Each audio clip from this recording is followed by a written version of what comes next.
क्या गजब की ऑस्कर विनिंग स्क्रिप्ट लिखी गई भाई।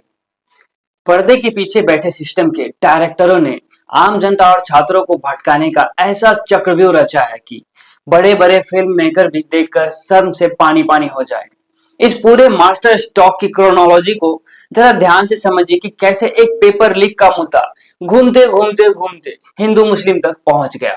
शुरुआत में जब लगातार पर्चे लीक हो रहे थे तो पूरा देश, करोड़ों युवा, शिक्षक, स्वतंत्र पत्रकार और यूट्यूबर सड़क से लेकर सोशल मीडिया तक आग उगल रहे थे। सीधे सरकार और शिक्षा मंत्री की गर्दन नापी जा रही थी। एनटीए और सीबीएसई के घोटालों पर जवाब दो, सरकार पूरी तरह से बैकफुट पर थी और जनता पहली बार एकजुट होकर अपने हक की बात कर रही थी।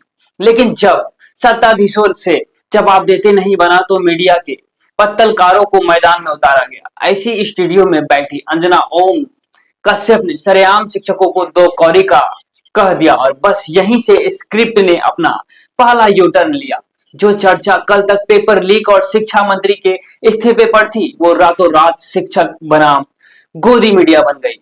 लेकिन जब सोशल मीडिया पर जनता भड़क गई और इन झालमुड़ी वाले पत्रकारों की सरेआम फजीहत होने लगी, लोग इन्हें भर भर कर गालियां देने लगे, तो इन्होंने अपनी जान बचाने के लिए एक और शातिर चाल चली। रातों रात मुद्दा शिक्षकों से हटाकर सीधा कोचिंग माफिया पर शिफ्ट कर दिया गया।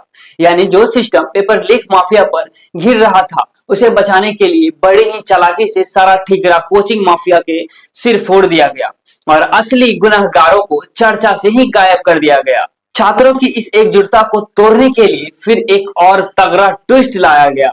विवाद को जानबूझकर दो बड़े कोचिंग संस्थानों और उनके शिक्षकों खान सर और ज्ञान बिंदु वाले रोशन सर के बीच मोड़ दिया गया। कोचिंग संस्थानों में थोड़ा बहुत मनमुटाव हर प्रोफेशन की तरह आम बात है, लेकिन इस बार इसमें से एक शिक्षक को बलि का बकरा बनाकर जेल भेज दिया गया। नतीजा यह हुआ कि जो बच्चे कल तक पेपर लीक के खिलाफ एक साथ कंधे से कंधा मिलाकर लड़ रहे थे वो आज अलग अलग खेमों में बंटकर अपने शिक्षकों के समर्थन में सड़क पर एक दूसरे से ही भिड़ने लगे। स्क्रिप्ट यहाँ भी खत्म नहीं हुई।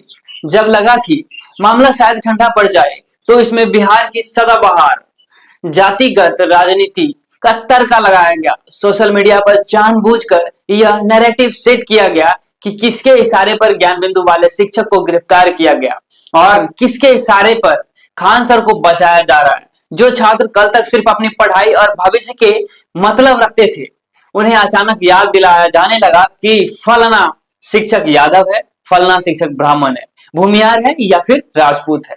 और फिर आया सिस्टम का सबसे अचूक ब्रह्मास्त्र। जब कुछ समझदार लोग इस पूरी क्रोनोलॉजी को डिकोड करने ही वाले थे कि ये सब स्क्रिप्टेड है, तब इसे सीधा हिंदू मुस्लिम का रंग दे दिया गया।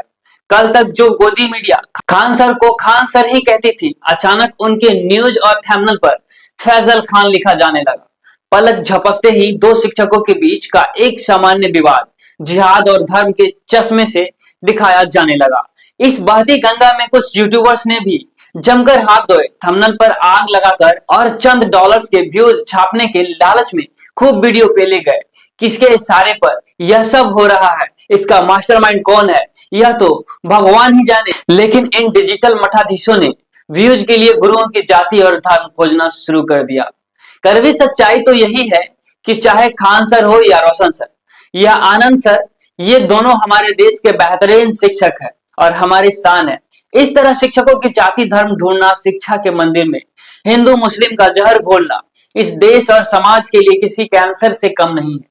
इस पूरी साजिश में असल नुकसान सिर्फ और सिर्फ उस आम विद्यार्थी का हो रहा है जिसकी जवानी पेपर लीक और सड़क के धरने में बर्बाद हो रही है। लेकिन इस पूरे ड्रामे के बीच लाशों के इस ढेर पर अपनी राजनीतिक रोटियां सेकने वाले, अपनी जेबें भरने वाले, अपने सिस्टम की दलाली करने वालों की सच में मौज ही मौज है। जो लोग जमीनी हकीकत जानते हैं वो बखूबी समझ रहे हैं कि पेपर लीक के मुख्य मुद्दे को दबाने के लिए किस तरह से मीडिया का इस्तेमाल हुआ है, कैसे जाति का रंग पोता गया है और कैसे इसे अंत में हिंदू मुस्लिम बना दिया गया। अभी तो इस ड्रामे का असली क्लाइमैक्स आना बाकी है। आप इस पूरी क्रोनोलॉजी और रची गई स्क्रिप्ट को किस नजरिए से देखते हैं, आप लोग हमें कमेंट बॉक्स में जरूर बताएं और फिर क्या कुछ होता है हम आप तक इसकी सूचना पहुंचाएंगे।